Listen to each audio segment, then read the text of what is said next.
नमस्कार मित्रांनो, संदीप कृषी सेवा केंद्र या आपल्या अधिकृत यूट्यूब चॅनलवर आपले मनापासून स्वागत आहे.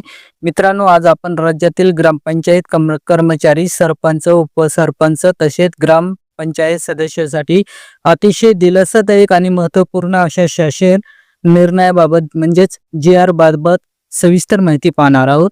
या निर्णयामुळे चालू तसेच थकीत पगार, मानधन आणि बैठक भत्ता थेट बँक खात्यात जमा होण्याचा मार्ग मोकळा झाला आहे.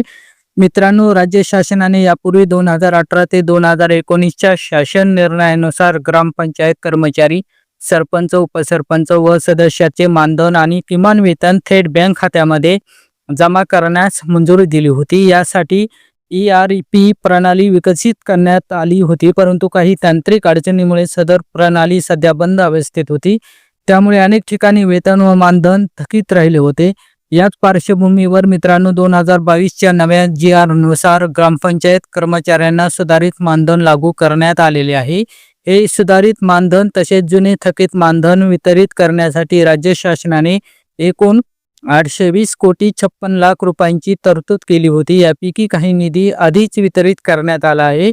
तर आता मित्रांनो, उर्वरित 123,08,00,000 रुपयांचा निधी वितरित करण्यास शासनाने मंजुरी दिली आहे. या निधीतून ग्रामपंचायत कर्मचाऱ्यांचे किमान वेतन, सरपंच व उपसरपंच यांचे मानधन तसेच ग्रामपंचायत सदस्यांचा बैठक भत्ता हा सर्व निधी अदा करण्यात येणार आहे. महत्त्वाची बाब म्हणजे ERP प्रणाली सध्या कार्यान्वित नसल्यामुळे सदर निधी सहाय्यक अनुदानाच्या स्वरूपात जिल्हा परिषदांना दिला जाणार आहे. त्यानंतर जिल्हा परिषदेच्या माध्यमातून थेट संबंधित कर्मचाऱ्यांना आणि पदाधिकाऱ्यांना मानधन व वेतन वितरित केले जाणार आहे.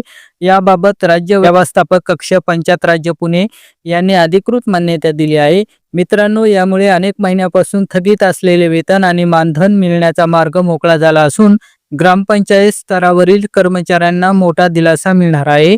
हा अत्यंत महत्त्वपूर्ण असा GR आपण महाराष्ट्र शासनाच्या अधिकृत वेबसाईटवर पाहू शकतो.